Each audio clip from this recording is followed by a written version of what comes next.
The red dust of late spring swirled across the Kansas prairie like a warning, coating everything in its path with a fine layer of grit. Jonah McCrae straightened his aching back and squinted at the horizon, where the sun hung like a copper coin in the bleached sky. The wheat seedlings in his field struggled against the wind, their pale green shoots barely visible through the haze. He'd been working since before dawn, trying to repair the threshing machine that had given up its ghost 3 days prior. The leather drive belt had snapped clean through, and without it, the coming harvest would be nothing but back-breaking labor with hand tools. If there was even a harvest to speak of, the well was running lower each day, and the spring rains had been stingy at best. Jonah wiped his brow with a sleeve already stiff with dried sweat and salt. At 32, he felt older, worn down by 3 years of working this unforgiving land alone. Sarah's grave marker stood on the small hill behind the house, a constant reminder of dreams that had died with her during that terrible winter birth. The child hadn't survived either. The sound of approaching footsteps made him look up. A slight figure emerged from the dust, walking with determined steps despite the heavy bundle on her back. As she drew closer, Jonah could make out a young woman. Her calico dress faded but clean, her dark hair pinned severely beneath a worn bonnet. "Mr. McCrae," her voice carried despite the wind. "Jonah McCrae." He nodded, studying her warily. Strangers were rare this far from Promise Gulch, and a woman traveling alone was rarer still. "I'm May Delaney." She set down her bundle and met his gaze directly. Her eyes were the color of prairie sage, steady and unflinching despite the dust. "I heard in town you were looking for help with the harvest." Jonah's jaw tightened. He'd posted that notice at Murphy's Saloon 2 weeks ago, before Silas Crowell had made it clear that anyone working for Jonah McCrae would find themselves on the wrong side of the most powerful man in 3 counties. The notice had disappeared the next day. "Position's been filled," he lied, turning back to the broken machine. "No, it hasn't." May stepped closer, her small frame casting a shadow across the scattered tools. "And from the looks of this thresher, you need help more than pride." The directness caught him off guard. Most folks tiptoed around him these days, either from pity or fear of Crowell's reach. He straightened again, really looking at her this time. 25, maybe younger, with calluses on her hands that spoke of hard work. There was something in her bearing, a kind of coiled readiness, like a spring wound too tight. "Can't pay much," he said finally. "Food and a roof, that's all." "That's all I need." May glanced at the thresher. "This belt's about to give completely. You keep forcing it. You'll damage the whole mechanism." Before Jonah could respond, she'd moved to examine the machine with practiced eyes.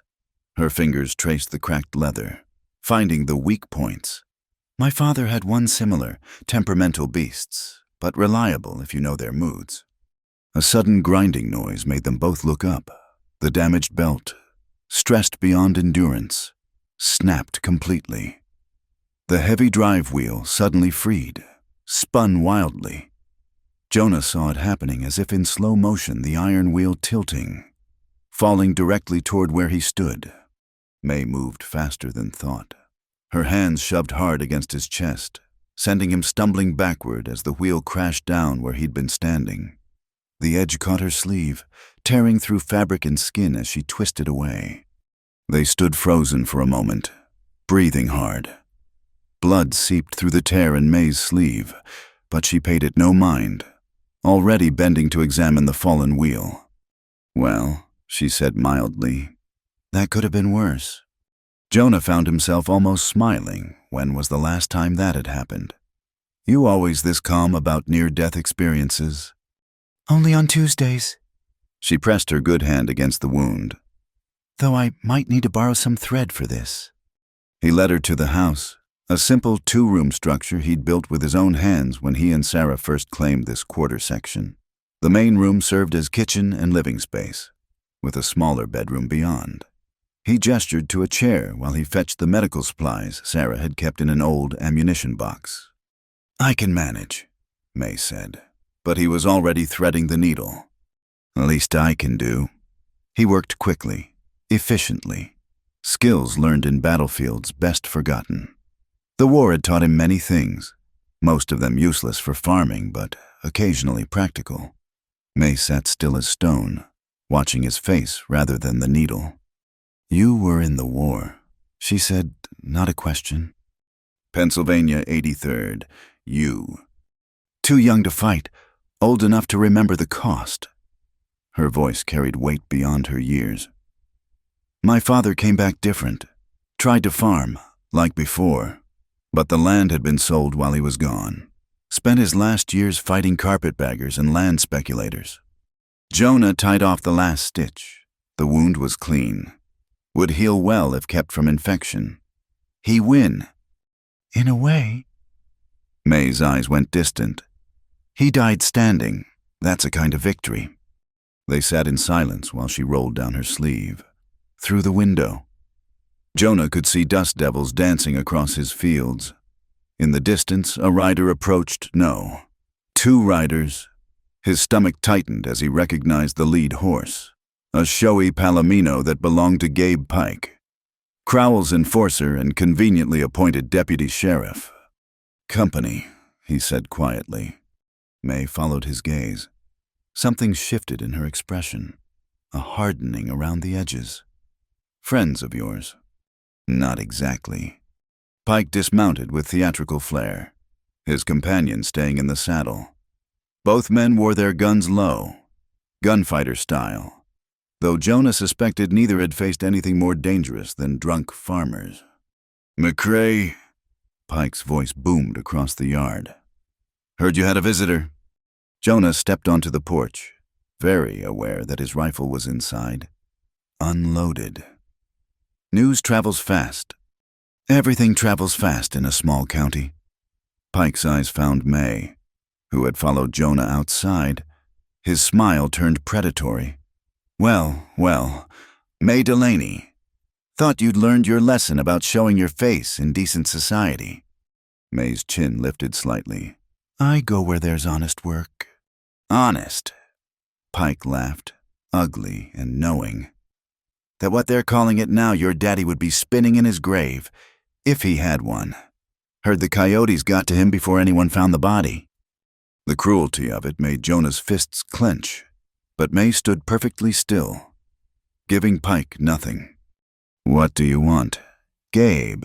Jonah kept his voice level. "Mr. Crowell wanted me to remind you about your loan payment. Due end of the month, as agreed." "I know when it's due." "Just being neighborly." Pike's grin widened. "Though you might want to reconsider Mr. Crowell's offer. Generous terms for that land of yours. More than generous. Considering." "Considering what?" "Considering the railroads coming through, one way or another. Smart men make deals. Stubborn men." He shrugged eloquently. "Well, accidents happen. Threshers break. Wells run dry. Sometimes fires start in the night." The threat hung in the air like smoke. Pike touched his hat brim in mock courtesy. "Miss Delaney, might want to move along.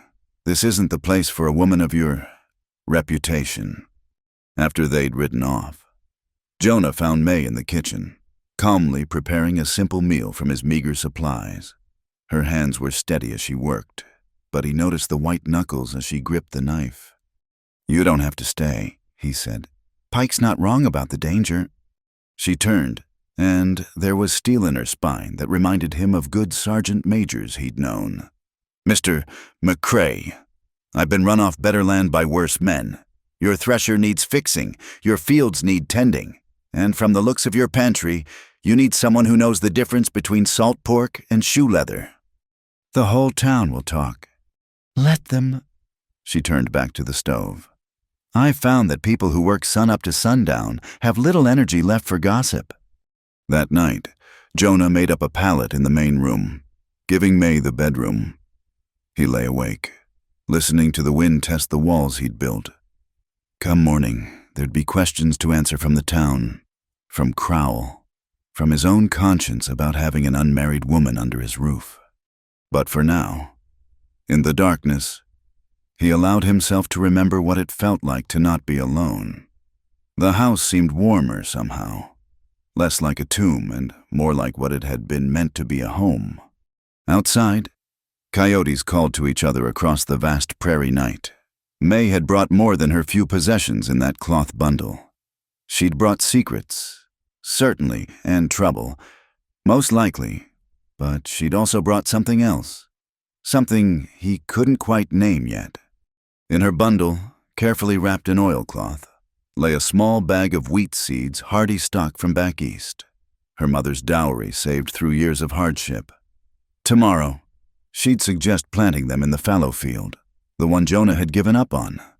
Sometimes hope came in small packages, carried by determined women who knew the difference between giving up and strategic retreat. And sometimes, Jonah thought as sleep finally took him, a man got lucky enough to recognize salvation when it knocked on his door, even if it came disguised in a torn dress and borrowed courage. The red dust had settled by morning, leaving the world clean and ready for whatever came next. The morning routine established itself with surprising ease. May rose before dawn, moving quietly through the house as if she'd always belonged there. By the time Jonah emerged from his makeshift bed, coffee bubbled on the stove and cornbread baked in the Dutch oven, filling the small house with warmth and purpose it hadn't known in years. They worked in companionable silence, falling into rhythm like dancers who'd practiced together for years. May took the plow handles without being asked, guiding the old mule Chester through the dusty soil while Jonah mended the fence line. When the sun climbed high enough to punish, they switched him breaking ground while she stretched wire and pounded posts with surprising strength for her slight frame. It was the third day when the first neighbor came calling. Mrs. Eliza Patterson, wife of the smithy, arrived in her buggy with her lips pursed tight enough to crack walnuts. "Mr. McCrae," she said, pointedly, not looking at May, who continued working nearby. "I've come on behalf of the Ladies' Temperance Society." Jonah set down his hammer. "I don't drink, Mrs. Patterson." "It's not about drink." Her eyes flickered to May, then away. "It's about propriety, about what's decent." May straightened from where she'd been tending the vegetable garden, wiping her hands on her apron. "Mrs. Patterson, would you care for some water? The sun's fierce today." The older woman's face reddened. "I don't take refreshment from—" She caught herself, but the damage was done. "From what?" May's voice stayed mild as milk, but Jonah caught the steel underneath. "From someone who works for her keep, from someone who knows what it means to earn her bread. You know very well what I mean." Mrs. Patterson clutched her reins. "There are proper ways to do things. Reverend Reed says—" "Has the Reverend visited?" May interrupted gently. "Has she seen how we conduct ourselves, or is she judging from town gossip?" The question hung in the air. "Mrs." Patterson's mouth worked soundlessly before she managed, "Reverend Reed is concerned for everyone's moral welfare." "Then I look forward to her visit." May said, "I'm sure she'll be pleased to see a Christian household where hard work and honest living are valued." After Mrs. Patterson left in a cloud of dust and indignation, Jonah found himself chuckling.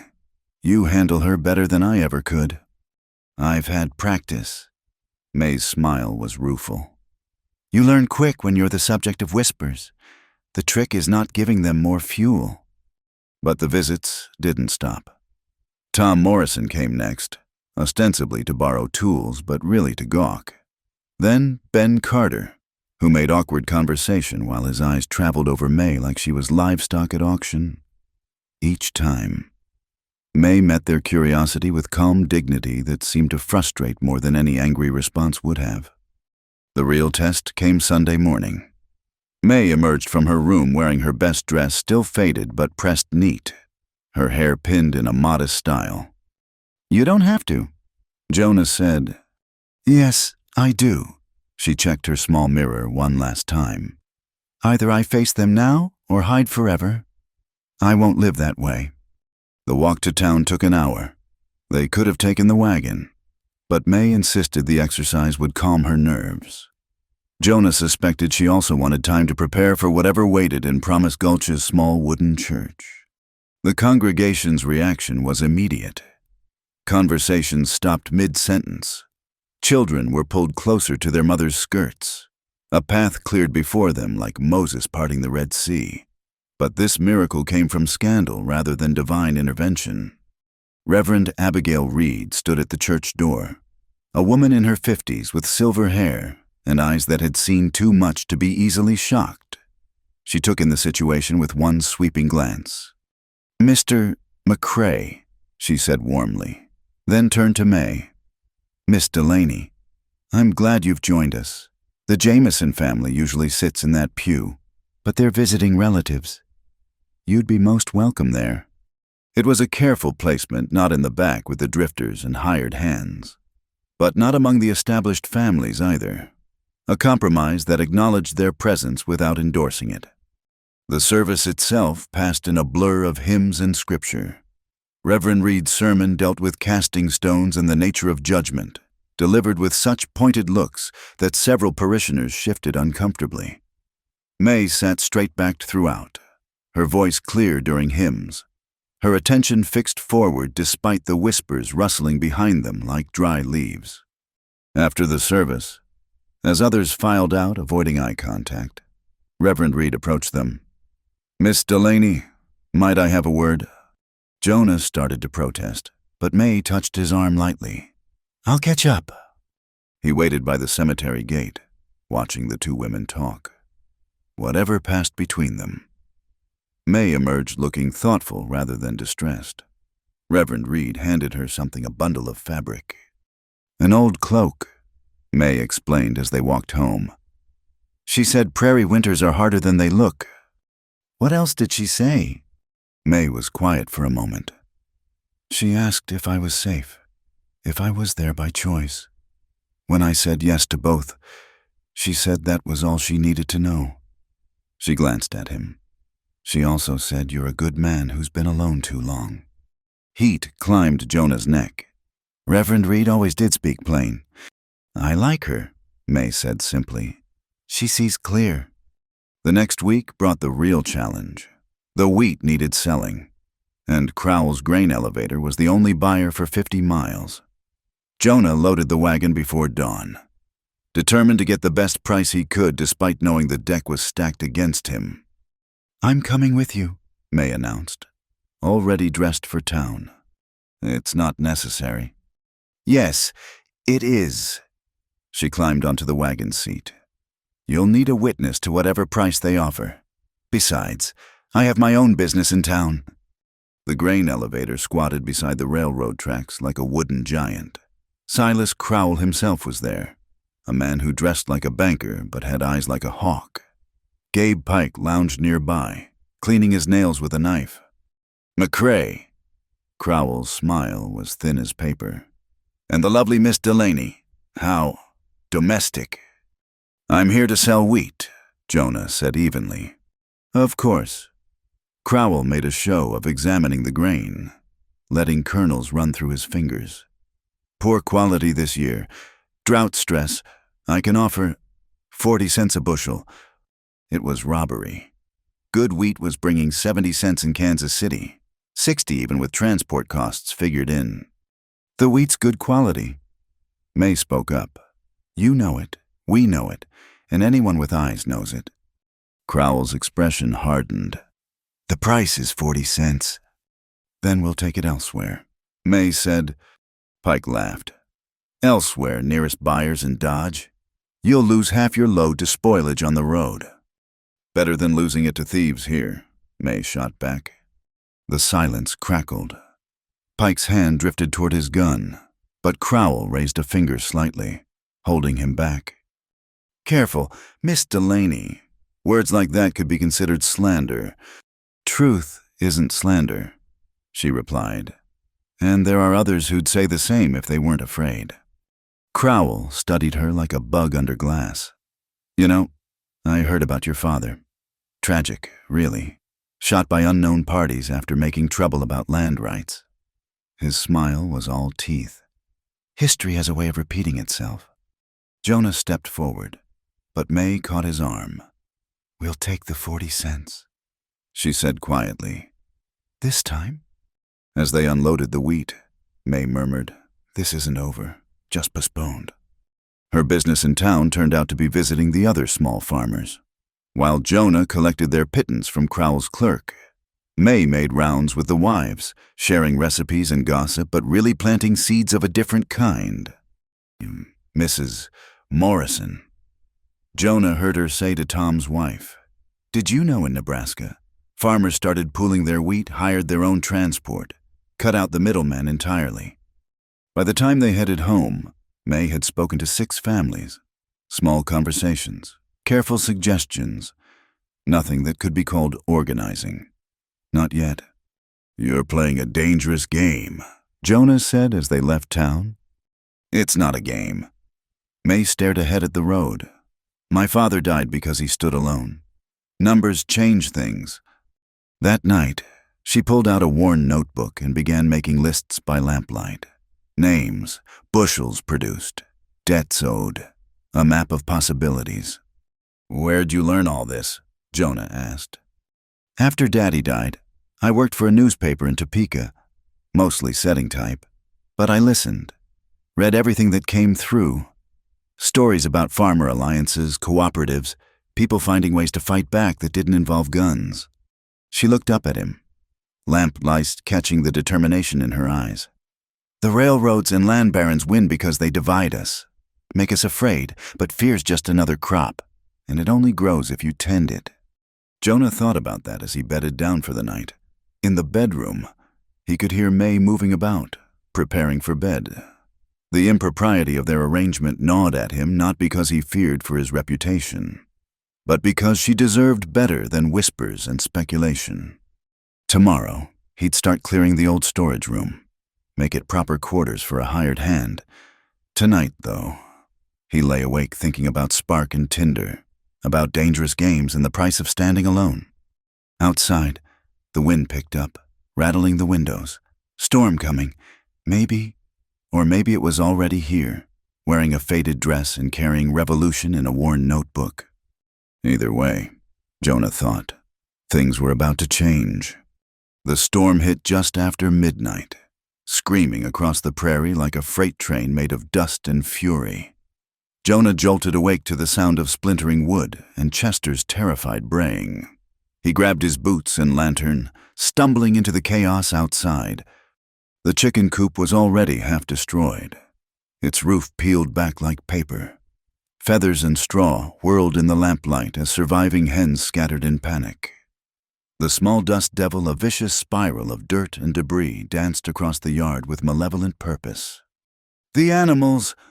May appeared beside him, her hair whipping loose from its braid, already moving toward the coop. Together they herded the remaining chickens into the root cellar, their movements practiced despite the howling wind. The tornado passed as quickly as it came, leaving devastation in its wake. Dawn revealed the full damage, 6 chickens dead, the coop reduced to kindling, part of the barn roof gone. Jonah stood amid the wreckage, calculating losses he couldn't afford. "Could have been worse," May said, already gathering salvageable lumber. Her practical acceptance steadied him. They spent the morning in cleanup, burning the dead birds and sorting usable wood from scrap. By afternoon, the temperature had plummeted unseasonably, and May's movements grew sluggish. She tried to hide it, but Jonah noticed the tremor in her hands, the way she favored her injured arm. "You're fevering," he said, pressing his palm to her forehead. Heat radiated from her skin. "It's nothing. The wound just needs cleaning." But when she tried to stand, her legs buckled. Jonah caught her, alarmed by how light she felt, how quickly the strength had drained from her. He carried her inside, settling her on his own bed despite her weak protests. The wound on her arm had grown angry, red streaks spreading from the initial injury. "Blood poisoning," he muttered, fear clenching his gut. He'd seen men die from less in the war. The next hours blurred together. May drifted in and out of consciousness. mumbling words he couldn't catch. Jonah bathed the wound with the last of their whiskey, applied poultices of prairie sage, an old remedy Sarah had sworn by. He kept the fire burning high, piling on their meager supply of wood and buffalo chips. Night fell cold and bitter. May shivered despite the blankets, her skin alternating between fever-hot and deathly chill. Jonah dragged his chair beside the bed, maintaining his vigil, when she grew too cold. He hesitated only a moment before lying atop the covers beside her, sharing his warmth while keeping the barrier of quilts between them. Propriety seemed a fool's concern with death-knocking. "Don't," May whispered in a lucid moment, her eyes reflecting the firelight. "Your reputation." "Hang reputation," Jonah said roughly. "I've buried enough people I care about." The admission surprised them both. May's fingers found his above the blankets, squeezing weakly. "Tell me," she said, about Sarah."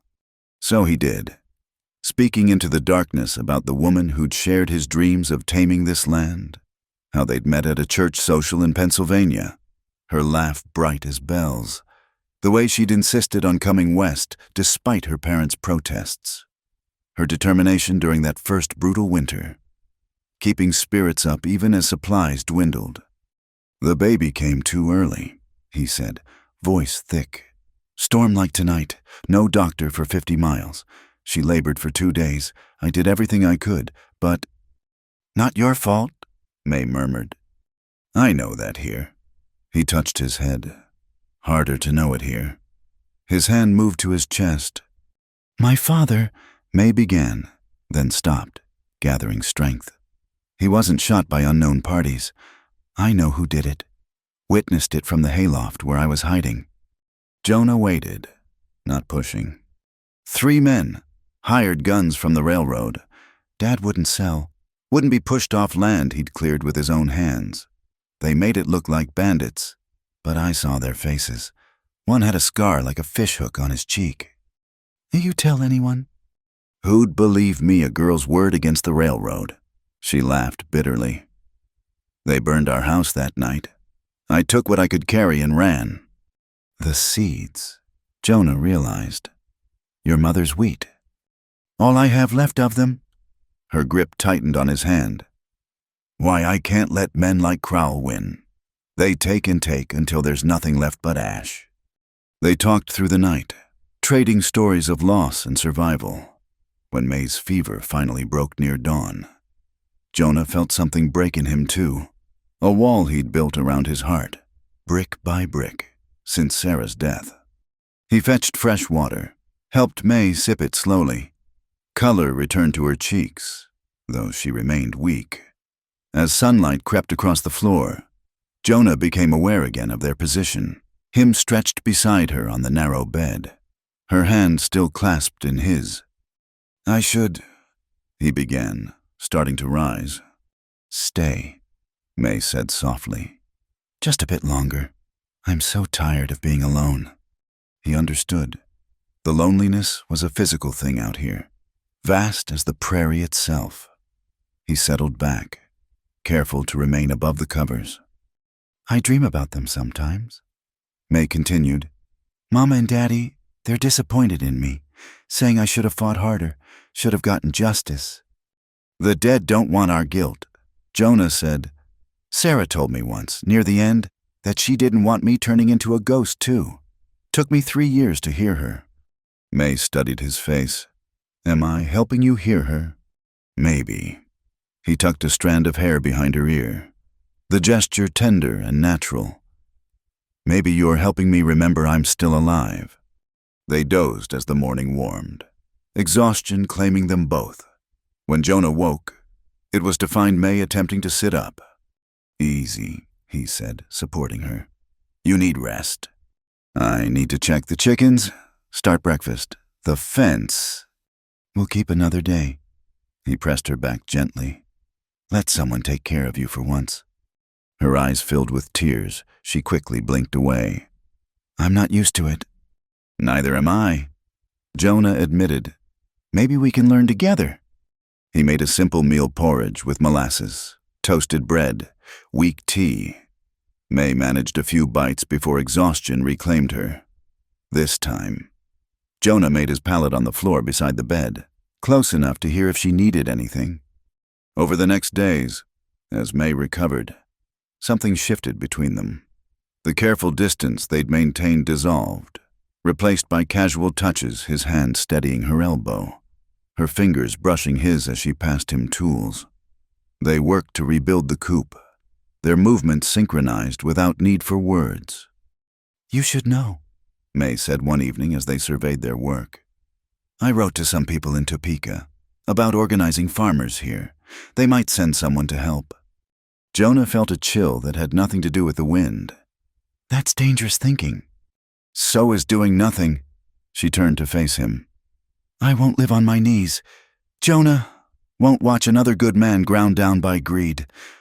He saw his father in her eyes, not the weak man who died, but the fighter she'd loved. Saw Sarah, too. That same stubborn tilt of chin when she'd set her mind to something. "All right," he said finally. "But we do it smart, quiet. Build numbers before showing our hand." May smiled. The first real smile he'd seen from her. It transformed her face, made her beautiful in a way that had nothing to do with conventional prettiness. That night, Jonah pulled out Sarah's ring from his trunk. Silver, with a small crack where it had caught on something during their journey west. He'd thought about selling it 12 times when money got tight, but could never bring himself to let go.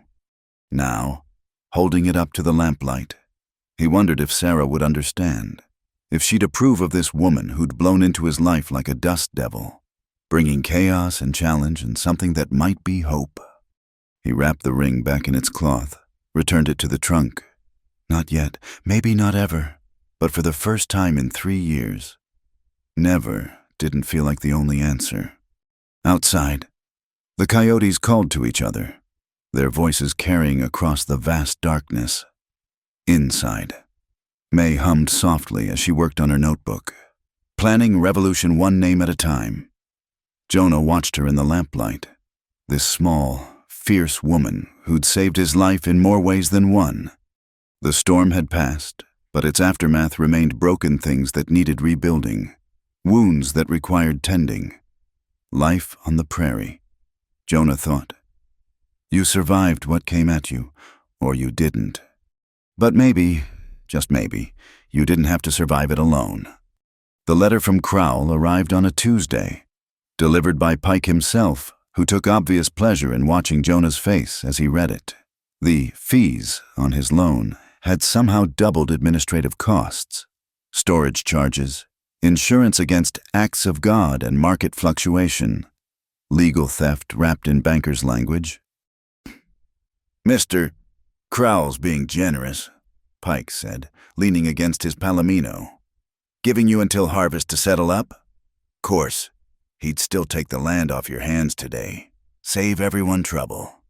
Jonah kept his voice level. "I'll pay what I owe. What I actually owe." "You'll pay what the contract says." Pike's hand rested on his gun. "Legal and proper, all written down. Unless you're calling Mr. Crowell a cheat." May appeared in the doorway, taking in the scene with quick eyes. "Coffee, mister." Pike must be thirsty work, delivering mail. Pike's expression darkened. "I don't take refreshment from honest folk." May's smile could have cut glass. "How unfortunate. Good day to you, then." After Pike left, Jonah slumped against the fence post. The numbers swam before his eyes, impossible figures that meant only one thing: Crowell intended to take the land regardless. "How bad?" May asked quietly. "Bad enough." He showed her the paper. "Even with a miracle harvest, I couldn't cover half of this." May studied the document, her lips moving as she calculated. "These fees aren't legal. Can't be." "Legal's whatever the judge says. And Judge Morrison owes Crowell for his appointment." Jonah crumpled the paper. "It's over." "No." May's voice carried steel. "It's just beginning."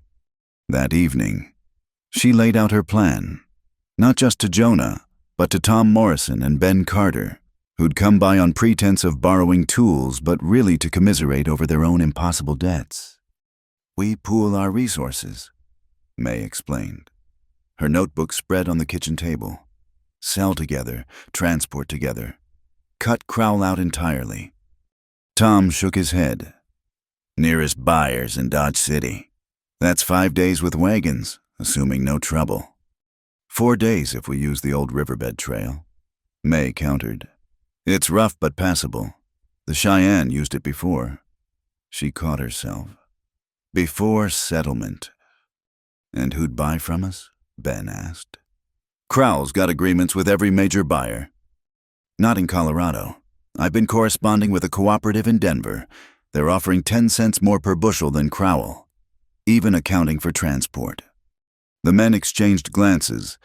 It was Ben who voiced what they were thinking. "Meaning no disrespect, Miss Delaney, but why should we listen to you, a woman who, well, who what?" May's gaze was steady. "Who's seen her father murdered for refusing to kneel? Who's worked in newspaper offices and heard how farmers in Nebraska and Iowa are fighting back, or who's simply someone with nothing left to lose?" "May," Jonah warned, but she pressed on.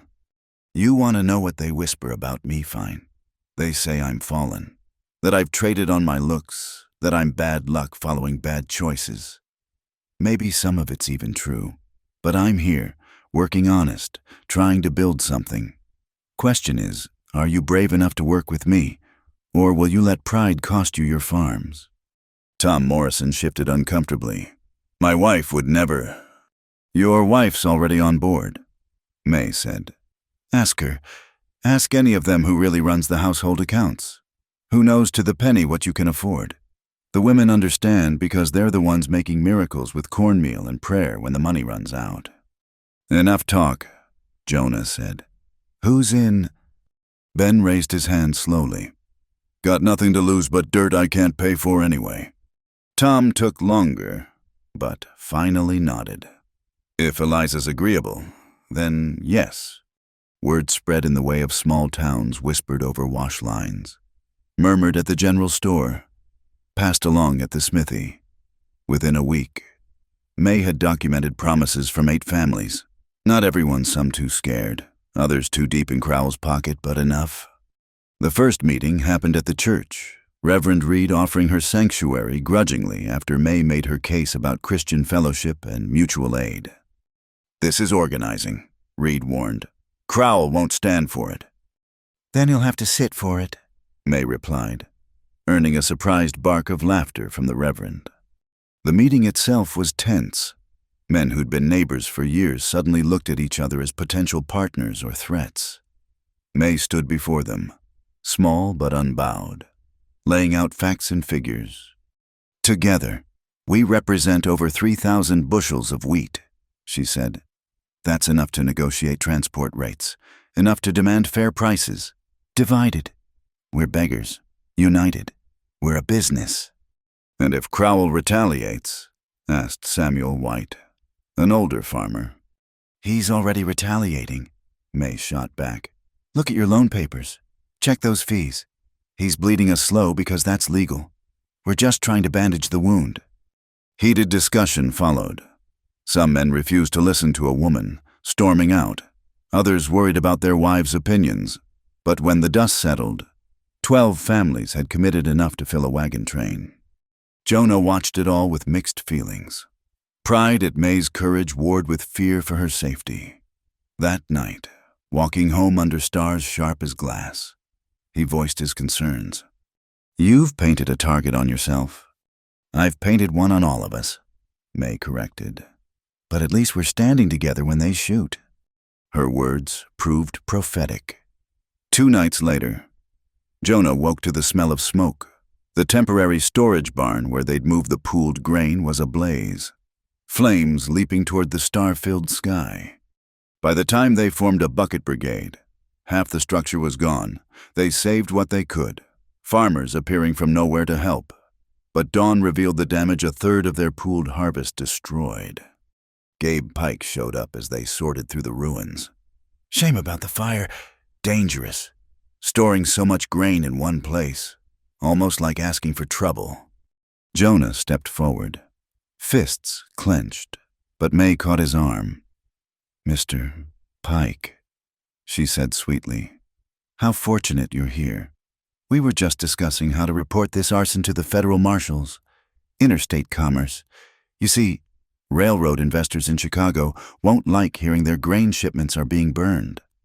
Pike's smirk faltered. "Ain't no proof of arson?" "No." May produced a charred kerosene can. "This yours, because I'm sure someone saw you buying kerosene just yesterday. Reverend Reed keeps such good records of purchases at the church store." It was a bluff the can could have been anyone's, but Pike didn't know that. He backed toward his horse, face darkening. "You're playing with fire, missy." "Already been burned," May replied. "What else you got?" After Pike left, the group stood in silence. Then Tom Morrison spoke. "We rebuild. Tonight, I've got lumber." "I've got nails," added Ben. One by one, they volunteered resources. By sunset, a new structure was rising, rougher than before, but built by community hands. Even some who'd walked out of the meeting showed up to help. Reverend Reed appeared with a wagon load of women bearing food. "Can't have folks working hungry," she said, but her eyes were on May.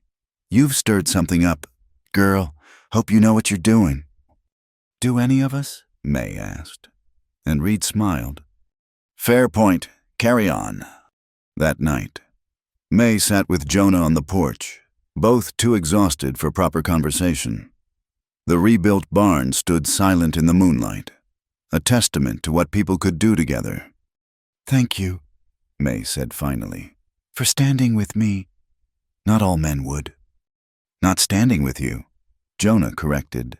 "Standing beside you. There's a difference." May turned to look at him, something soft in her eyes. "Is there now? You're not some helpless thing needing protection. You're—" He searched for words. "You're like the prairie grass. Looks delicate, but it survives drought, fire, winter, comes back stronger." Comparing me to grass, but she was smiling. "How romantic." "I'm out of practice with words." He hesitated, then covered her hand with his. "But I know what I see, and I see someone worth standing beside." They sat in comfortable silence, hands linked, watching stars wheel overhead. Tomorrow would bring new challenges. Crowell wouldn't stop at one fire. But tonight, they had a rebuilt barn, committed neighbors, and something growing between them as stubborn as wheat in hard soil. "My father would have liked you," May said suddenly. "He believed in fighting smart, not just hard." "Think he'd approve of this?" Jonah gestured at their joined hands. "He'd say I was old enough to know my mind." She squeezed his fingers. "But he'd also say actions matter more than words. So prove yourself. Jonah McCrae, show me you're worth the risk." "Planning on it," Jonah said, "every day from here on." The coyotes sang their night song, but it seemed less lonely now. In the distance, lanterns still glowed in windows, farmers staying alert, protecting their own. The first real blow had been struck in their quiet revolution. May had been right. It was just beginning. The morning Jonah decided to visit the pawnbroker.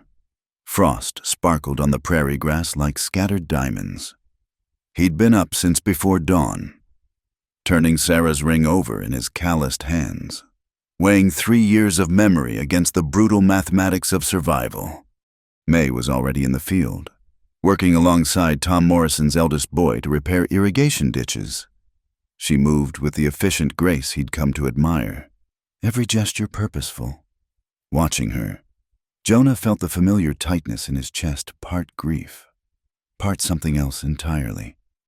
"Going to town," he called out. "Need supplies." May straightened, shading her eyes. "Want company? Best you stay. Someone needs to supervise young Morrison." But he softened the refusal with a smile. The ride to Promise Gulch gave him too much time to think. The ring sat heavy in his pocket, its weight disproportionate to its size. Sarah had worn it 20 years, From their wedding day until she couldn't anymore. His mother's before that. 3 generations of McCrae wives. And here he was, about to trade it for a second-hand plow. Murphy's pawn and trade sat between the saloon and the undertaker's fitting neighbors for a place that trafficked in desperation. Old Murphy himself manned the counter, spectacles perched on his nose as he examined items that told stories of hardship. Jonah! Murphy's greeting was carefully neutral. Everyone knew everyone's business in Promise Gulch, but Murphy had survived by pretending otherwise. What can I do for you? Jonah pulled out the ring, set it on the scarred counter. Murphy's eyebrows rose slightly. He knew the significance. Looking to trade. Need a walking plow if you've got one. Murphy examined the ring with his jeweler's loupe. Silver's good quality. This crack hurts the value some, but I can give you $12 credit. Got a plow out back. Rusty but serviceable, $10. It was fair. More than fair. Murphy could have gouged him. Jonah's hand hovered over the ring, paralyzed by the finality of it. Or, Murphy said quietly, I could hold it for you, collateral-like. You bring me $12 within 3 months. It's yours again. Jonah looked up sharply. Murphy's expression remained professional, but something kind flickered in his eyes. That's generous. Bad for business when folks lose everything? Murphy shrugged. Besides, that ring's got history. Shame to see it leave the county. Jonah's hand closed around the ring. Thank you, but I'll think on it. He left empty-handed, feet carrying him to the cemetery on the hill. Sarah's marker stood weathered but upright, her name still clear despite 3 years of prairie wind. I'm a fool, he told the stone. Can't let go, can't move forward. You always said I was too stubborn for my own good. The wind whispered through the grass, and for a moment, just a moment, he could almost hear her laughing. Asterisk, oh, Jonah, still trying to carry the whole world asterisk. He rode home to find May in the kitchen, carefully writing on a precious piece of paper. She looked up as he entered, took in his empty hands and troubled expression. No luck in town. No, He stopped. How to explain just wasn't the right day for it. She studied him with those sage green eyes that saw too much. Then, without a word, she returned to her letter. He recognized the address her mother's cousin in St. Guy Louis, the only family she had left. Writing home, he asked. After a fashion? Her pen scratched across paper. Telling her I found work, that I'm settling. The pause before settling carried weight. Jonah busied himself with the coffee pot, unsure how to navigate this moment. She won't approve. May continued. Working for an unmarried man, living under his roof. She'll want me to come to St. Louis, find work in a shop, marry some clerk who's never seen sunrise over open land. Would that be so bad? The question escaped before he could stop it. May's pen stilled. Would you trade all of this for a clerk's life in the city? No. Then you understand. She sealed the letter with a drop of wax. I write so she won't worry. But I won't leave, not unless... Unless... She met his eyes. Unless I'm asked to. The weight of that hung between them. Jonah found himself moving closer, drawn like iron to lodestone. May, A commotion outside shattered the moment. They rushed to the porch to find a familiar figure stumbling up the path. Martha White, Samuel's wife, carrying her youngest child. Both were dusty, exhausted, and Martha's eyes held the wild look of desperation. Please, she gasped. We lost everything, the wheat, the seed corn, even the milk cow. Samuel's pride won't let him beg. But the children. May was already moving, helping Martha inside, taking the child, a boy of maybe 3, from her trembling arms. What happened? Banknote got called in. Today. No warning. Martha accepted a cup of water gratefully. Sheriff Thompson came with papers, gave us an hour to pack personal belongings. Jonah felt cold fury rise. Crowell! Making examples, May said grimly. Who's next? I wonder. Martha's composure cracked. Samuel's talking wild. Says he's going to confront Crowell, demand justice. I'm afraid he'll do something. Where is he now? Jonah asked. Took his rifle, headed for town. Please, Jonah. He listens to you. Jonah was already reaching for his hat when May spoke. Wait. She disappeared into her room, emerged with the cloth bundle she'd arrived with. From it, she pulled the seed bag, her mother's legacy, the last tangible link to her past. A Mrs. White, May said formally. I'd like to make a business proposition. These are heritage seeds, strong stock that survive drought and flood. I'll trade them for a promise when you harvest. You save a portion for the next planting and share with another family in need. Martha's eyes filled.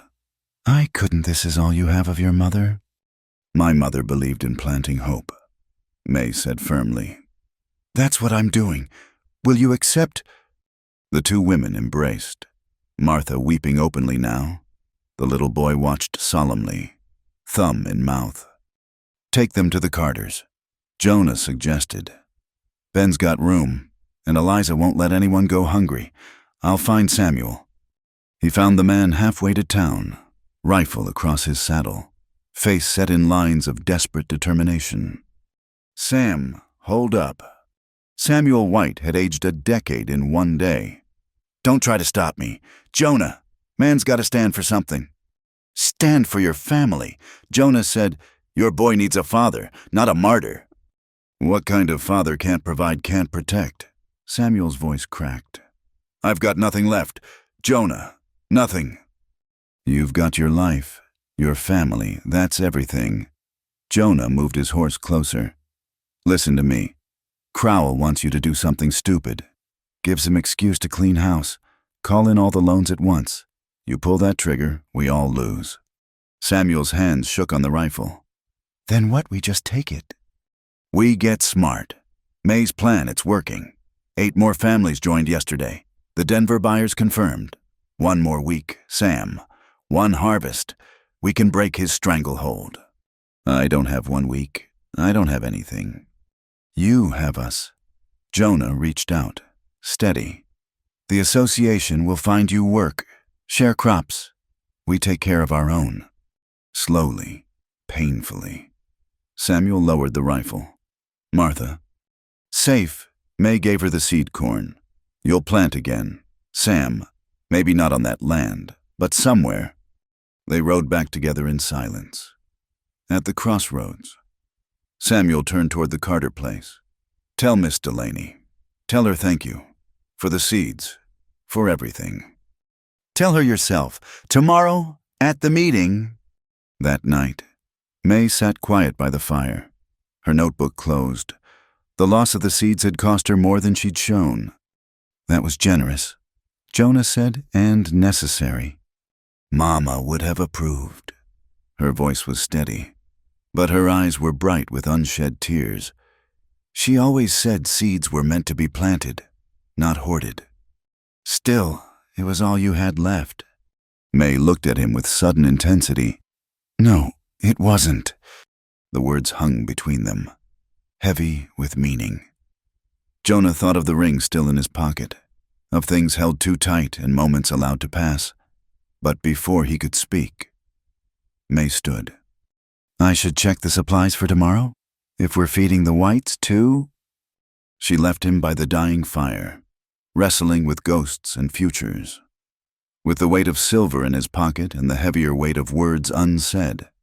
Outside, the coyotes called their ancient song, and somewhere in the darkness, Samuel White was learning what it meant to accept help, to be part of something larger than pride. Tomorrow would bring new challenges. Crowell wouldn't stop with 1 family, and the harvest was still days away. But tonight, May had traded her most precious possession for hope, and a desperate man had chosen life over vengeance. The ring burned in Jonah's pocket, but not with urgency anymore. With promise. When the time came, and it would come, he'd know. For now, It was enough to sit in the gathering darkness and feel, for the first time in 3 years, that he was exactly where he needed to be. The harvest dawn broke golden across the prairie, painting the wheat fields in shades of amber and rust.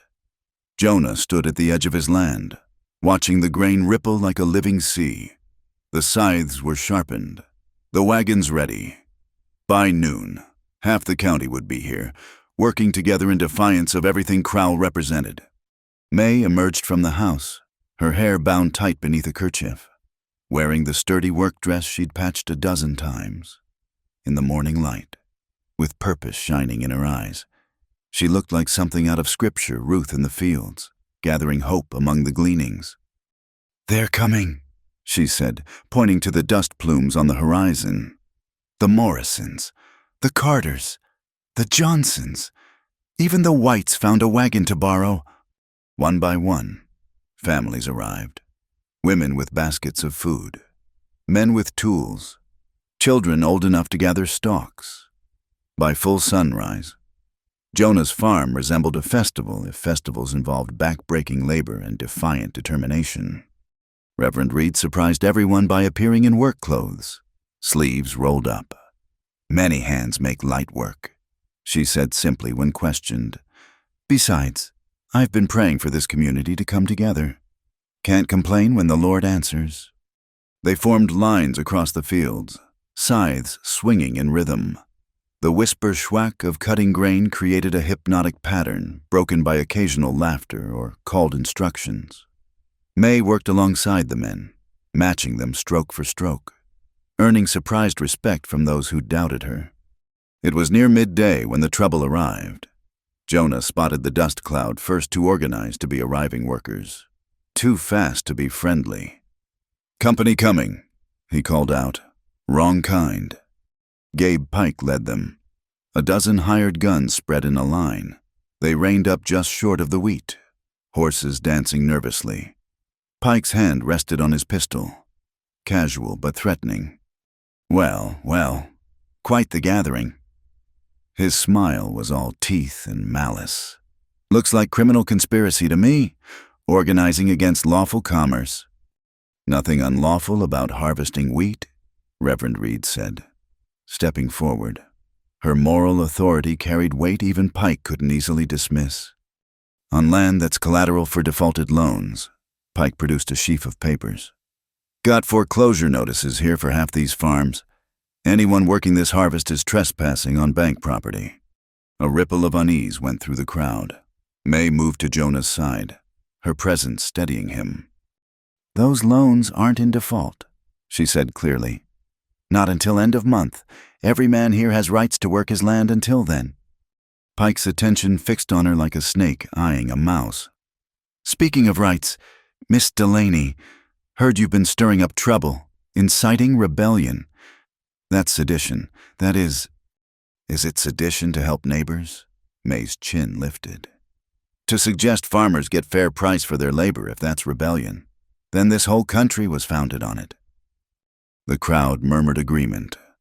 Pike's face darkened, but before he could respond, the sound of more horses interrupted.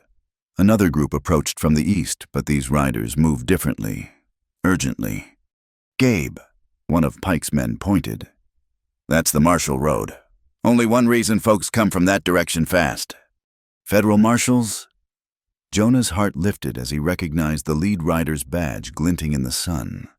Marshal Coleman, a fair man who'd kept order in the territory before Crowell's influence grew. "Pike," Coleman called out, reining up. "Got a wire from Denver, something about interference with interstate commerce, destroying grain meant for government contracts." Pike's swagger evaporated. "Now hold on, Coleman. I'm operating under local authority." "Federal beats local." Coleman surveyed the scene, armed thugs facing farmers with scythes.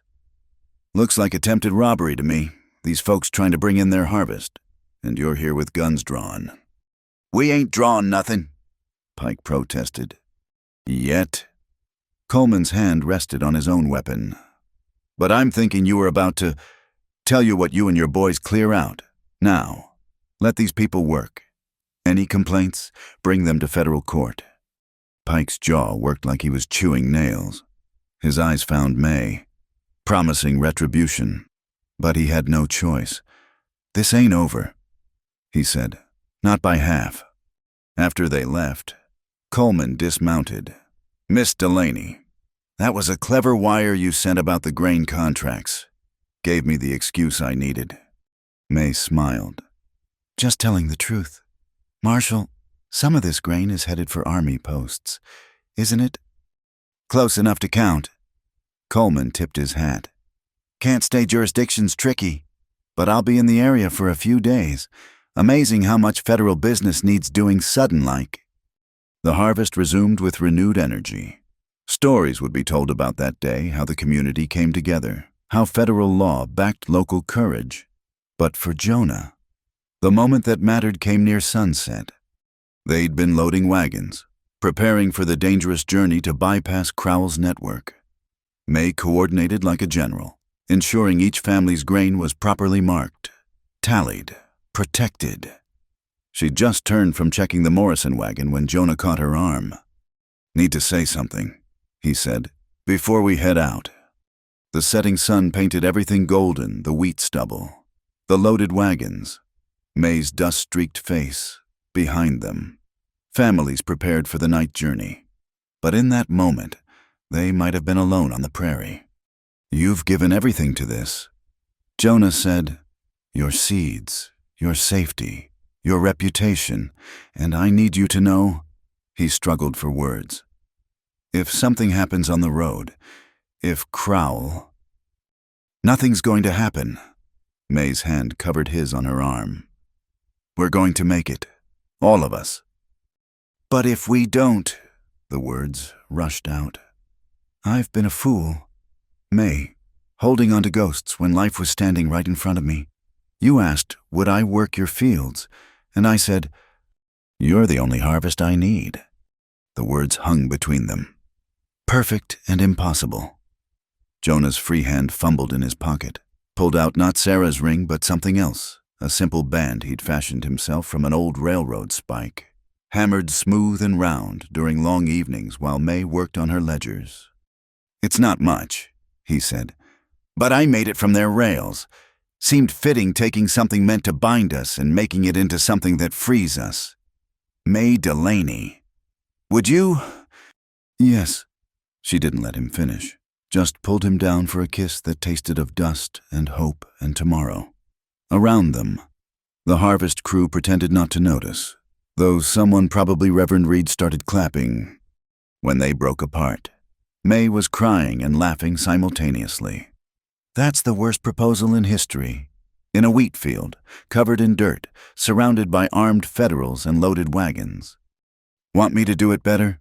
Jonah started to kneel, but she pulled him back up. "Don't you dare change a thing." She held out her hand for the ring. "This is exactly right. Us, exactly as we are." The railroad spike ring fit perfectly, its dark metal warm against her sun-browned skin.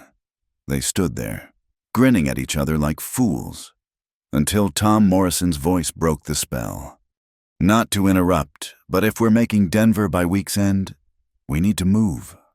The practical concerns of the journey reasserted themselves. Wagons to guard, routes to plan, dangers to navigate. But something fundamental had shifted as they prepared to leave, May now wearing his ring. Jonah felt the last chains of the past fall away. They pulled out as darkness fell. A long line of wagons heading not toward Crowell's elevator but toward freedom. May drove one of the lead wagons, Jonah riding guard. The federal marshal's presence had bought them time, but the road ahead remained dangerous. "No regrets?" May asked as their farm disappeared into darkness behind them. "Only one," Jonah said. "That I waited so long." She laughed, the sound bright as stars beginning to appear overhead. "We've got seasons ahead of us. Jonah McCrae, good and bad, easy and hard. This is just the first harvest." "Looking forward to them all," he said, and meant it. Behind them, wagons creaked and horses stepped steady. Ahead lay uncertainty. Crowell wouldn't give up easily, and reaching Denver was only the beginning. But they'd face it together, with their community around them and hope planted deep as wheat roots in prairie soil. The ring on May's finger caught the moonlight as she handled the reins, a circle forged from the very thing meant to divide them, now binding them together. It was, Jonah thought, exactly the kind of poetry May would appreciate, practical and defiant in equal measure. The harvest moon rose full and bright, lighting their way forward into whatever tomorrow would bring. The courtroom in Promise Gulch had never seen such a crowd. Every bench was filled, people standing along the walls, spilling out into the hallway. Judge Morrison sat behind his desk looking distinctly uncomfortable, especially with Federal Marshal Coleman positioned prominently near the door. It had been 2 weeks since the wagon train returned from Denver, their pockets heavy with fair-price silver. 2 weeks of Crowell's increasing desperation as his empire of debt began to crumble. And now, the unexpected, a young clerk named Theodore Jennings sitting in the witness chair, a leather ledger clutched in his trembling hands. "State your name for the record," Reverend Reed said. She'd been appointed to represent the farmers' interests, her moral authority carrying more weight than any lawyer's degree. "Theodore Jennings. I've been Mr. Crowell's bookkeeper for 3 years." Crowell, seated at the plaintiff's table, looked ready to explode. Gabe Pike beside him kept one hand near his gun, though Marshal Coleman's presence prevented any immediate violence. "And what brought you here today, Mr. Jennings?" The young man swallowed hard. "Conscience, ma'am. When I took this job, I thought I was serving progress, helping bring civilization west, but what I've been recording..." He opened the ledger. "It ain't progress, it's theft." The crowd stirred. May, sitting beside Jonah in the front row, squeezed his hand. They'd married quietly the week before, Reverend Reed officiating in the wheat field where he'd proposed. Now they watched their careful plans unfold. "Show us," Reed said simply. Jennings revealed everything: the false fees, the manipulated interest rates, the bribes to officials, page after page of meticulous fraud, all in Crowell's own coded system, which Jennings patiently explained. "Here," he pointed to one entry. "Mr. White's loan. Original amount, $200. By the time fees were added, processing, insurance, maintenance of collateral, he owed over $800. "That's a lie," Crowell burst out. "Those fees are standard." "Standard where?" Reed interrupted smoothly. "Can you show us any other bank in the territory charging such rates?" Crowell's lawyer, imported from Topeka, tried damage control. "These are merely aggressive business practices, perhaps unfortunate, but hardly illegal." "What about this?" Jennings flipped pages. "Payments made to G. Pike for special services, always just before a fire, or damaged equipment, or poisoned wells." Pike stood, hand moving to his weapon. "Boy's lying through his teeth." "Sit down." Judge Morrison found his spine at last, perhaps motivated by Coleman's steady gaze. "Mr. Pike, you'll have your chance to respond. Under oath." The testimony continued for hours.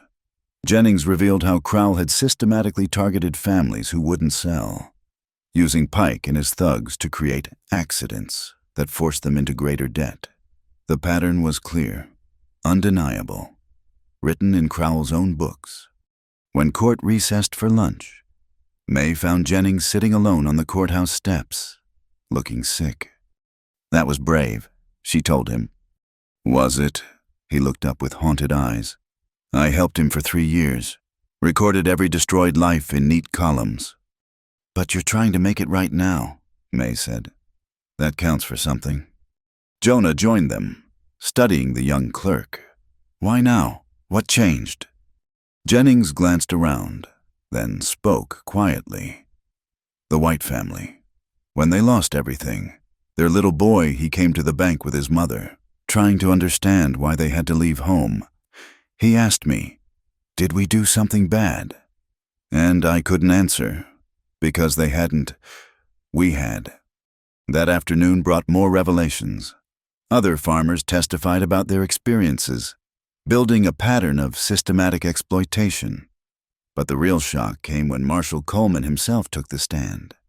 "I've been investigating Mr. Crowell's operations for 6 months," he announced, following complaints from grain buyers in Denver about price fixing and supply manipulation. "Objection!" Crowell's lawyer jumped up. "This is a simple civil matter." "Not anymore," Coleman said. "Interstate commerce fraud is federal jurisdiction, as is conspiracy to deprive citizens of their property rights." He produced his own documents. "Mr. Crowell, you're under arrest." The courtroom erupted. Pike made a move toward the door, but found Tom Morrison and Ben Carter blocking his path, both men standing firm.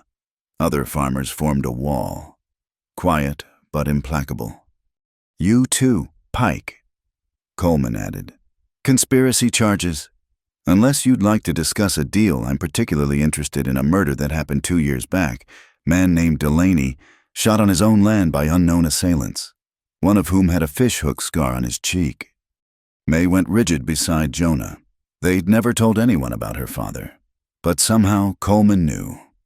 Pike's face had gone gray. One of his men, now fled to Mexico, had indeed carried such a scar. "I don't know nothing about—" "Then you'll hang for what you do know about," Coleman said pleasantly. "Your choice." By evening, it was over.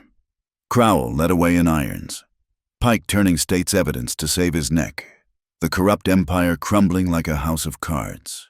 Judge Morrison, eager to distance himself from scandal, ruled all the manipulated loans void. Families would keep their land, their debts erased. On the courthouse steps, as the sun set, the community gathered. The Whites were there, Samuel standing taller than he had in weeks. The Morrisons, the Carters, all the families who'd risked everything for this moment. "We did it," Tom Morrison said, wonder in his voice. "We actually did it." "We did it together," May corrected. "That made the difference." Reverend Reed emerged from the courthouse, looking tired but satisfied. "Mr. and Mrs. McCrae, a word." They followed her to a quiet corner. The Reverend studied them with knowing eyes. "That was quite a risk, sending word to Marshal Coleman. If he hadn't believed you." "You knew?" Jonah asked. "I suspected, when May asked to use the church's postal service for family correspondence. I wondered what family she had in the marshal's office." Reed smiled. "Sometimes the Lord works through federal law enforcement, mysterious ways and all." That night, back at the farm, rain finally came. Real rain. Not the teasing sprinkles they'd endured for months, but a steady, soaking downpour that would refill wells and nourish next season's planting. May stood on the porch, letting the rain wet her face and hands. Jonah joined her, wrapping his arms around her from behind. "Your father would be proud," he said quietly. "I know." She leaned back against him. "Justice doesn't bring him back, but maybe his death means something now. Maybe it saved others." They watched the rain transform the dusty yard into mud. Already planning where to plant May's reclaimed seeds, Martha White had returned half, as promised. The remainder spread among 3 other families as agreed. "What now?" Jonah asked. "No more secret meetings, no more midnight planning sessions. Might get boring." May turned in his arms, grinning. "Boring. We have a farm to run, a community to build, probably children to raise if the Lord wills it. And I'm thinking we should start a proper cooperative, something official. Help other towns do what we did." "We?" Jonah raised an eyebrow. "Already making plans for me. Always." She kissed him, rain running down both their faces. That's what partners do. Inside the house, on the table where May had spent so many nights planning revolution, lay a letter. It had arrived that day, Posted from California, Gabe Pike's testimony had given enough detail for Marshal Coleman to track down one of her father's killers. The man was already in custody, would likely hang for his crimes. But May hadn't opened it yet. Tomorrow, perhaps, or next week. Tonight was for celebration, for rain and hope and the promise of seasons to come. The past had waited this long for justice. It could wait a little longer. "Come inside," she told Jonah. "I'll make coffee. We should invite the Whites over, and the Morrisons. Oh, and Reverend Reed mentioned the Jennings boy needs somewhere to stay." "May!" Jonah caught her hands, stilling her perpetual motion. "Tomorrow, tonight, just us, just be." She studied his face, then nodded. "Just us," she agreed. They went inside together, leaving the door open to hear the rain. On the table, the railroad spike ring caught the lamplight as May moved about the kitchen. Outside, the parched earth drank deep, preparing for new growth. The revolution was over. The building had begun. The morning of their wedding dawned clear and bright, with a gentle breeze carrying the scent of prairie grass and wild sunflowers. May stood before the small mirror in what had become their bedroom, wearing her mother's dress carefully preserved through all her travels, altered now to fit her work-strengthened frame. "You look beautiful," Martha White said, pinning the last wildflower into May's hair. The White family had returned to farming, working shares on the Morrison place until they could save enough for their own land again. "Beautiful isn't the word," May laughed, examining her sun-browned hands, the calluses from months of field work. "But I'll do. Beautiful is exactly the word," Reverend Reed corrected, entering with a cup of tea.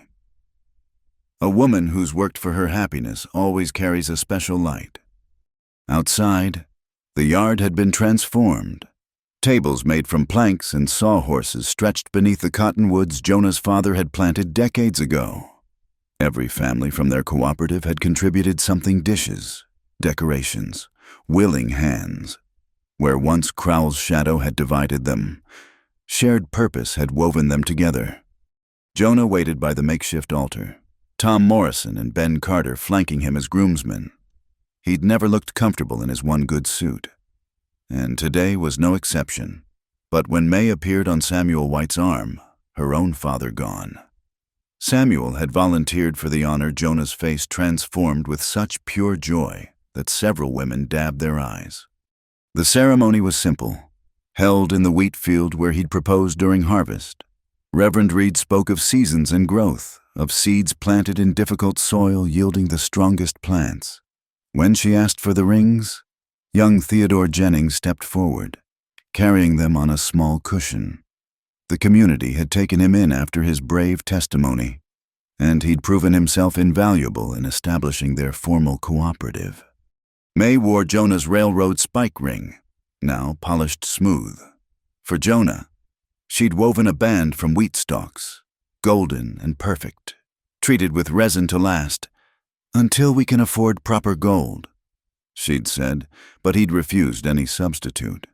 This ring, made from the fruits of their labor, meant more than any store-bought band. "Do you, May Delaney, take this man to be your husband, to work beside him in good seasons and bad, to build a life from whatever seeds you're given?" "I do," May said, her voice carrying strong across the field. "And do you, Jonah McCrae, take this woman to be your wife, to trust her strength as much as your own, to let her light warm the corners of your heart?" "I do." The words came easier than he'd expected, free of the ghosts that had haunted him for so long. "Then, by the authority vested in me by God and the territory of Kansas, I pronounce you husband and wife." Their kiss was brief but tender, mindful of the crowd but unable to hide their happiness. Cheers erupted, and someone, probably one of the Morrison boys, rang the dinner bell until its sound echoed across the prairie. The celebration that followed would be remembered for years. Tables groaned under the weight of shared abundance: fried chicken, fresh bread, vegetables from a dozen gardens, pies of every description. Musicians appeared with fiddles and guitars, and soon couples were dancing on the packed earth. "Never thought I'd see the day," Ben Carter said, raising a glass of cider. Jonah McCrae, smiling and dancing? "May's good for him," his wife Eliza added. "Good for all of us. Really, showed us what we could do together." As evening approached, May found herself in conversation with a stranger, a well-dressed man from Topeka who'd arrived during the dancing. "Mrs. McCrae, I'm Robert Henley from the Kansas Farmers Alliance. We heard about your cooperative here, how you broke Crowell's monopoly. We're wondering if you might help other communities do the same." May glanced at Jonah, who nodded. "What did you have in mind?" "An advisory position. You'd travel occasionally, help establish cooperatives, share your methods. The pay isn't much, but—" "We're interested," May said. "But it would have to work around planting and harvest. This land comes first." "Of course." Henley smiled. "That's exactly the attitude we need." As night fell, lanterns were lit, casting warm pools of light. The party continued, but May and Jonah slipped away to the hill behind the house, where Sarah's grave stood beside those of Jonah's parents. "Think she'd approve?" May asked softly. "I think she'd be glad I found someone who makes me want to live, not just survive." Jonah touched the simple stone. "Thank you for giving him back to me," he whispered to the grave, then took May's hand. "Come, our guests are probably wondering where we've gone." They returned to find the party winding down, families preparing to leave. But first, Samuel White called for attention. "Before we go, I've got something to say." He stood on a chair. Steady now. The broken man of months ago replaced by someone who'd found purpose again. 6 months back, I nearly did something foolish. Would have, if not for Jonah and May. They didn't just save my life, they saved all of us. Showed us we're stronger together than apart. He raised his glass. "So, here's to the McCraes. May their fields always be green, their wells never run dry, and their hearts always have room for neighbors in need." "To the McCraes," the crowd echoed. Later, much later, when the last wagon had rolled away and the lanterns burned low, May and Jonah sat on their porch, still in their wedding clothes, but with shoes kicked off, feet in the cooling grass. "Any regrets?" May asked, echoing his question from that night on the Denver road. "Just one," Jonah said, pulling her closer. "That we only get one wedding day. This one went too fast." "Well," May said thoughtfully, "we could always renew our vows next harvest, make it a tradition, celebrate what we've built each year." "Every year," Jonah laughed. "People will think we're crazy." "Let them." May stood, pulling him up with her. "Dance with me, husband, here, under the stars, where it's just us and the prairie." They danced to music only they could hear, the windmill creaking its rhythm, coyotes singing their ancient songs in the distance. The railroad spike ring caught moonlight on May's finger, the wheat band golden on Jonah's. "What are you thinking?" May asked as they swayed together. "That I'm glad you came looking for work that day. Glad that thresher broke when it did." "Everything led us here," May agreed. "Every hard moment, every loss, every fight, worth it for this." A shooting star blazed across the sky, and May made a wish not for easy seasons or guaranteed harvests, but for strength to face whatever came, together. The next morning would bring familiar routines, animals to feed, fields to tend, cooperative business to manage. Theodore Jennings would arrive with ledgers to review. The Whites would come by to discuss their shares for next season. Reverend Reed had mentioned a new family in town, burned out by drought in Nebraska, needing what this community had learned to give. But tonight was theirs, sacred and complete. Two people who'd found each other across loss and hardship, who'd chosen to build something larger than themselves.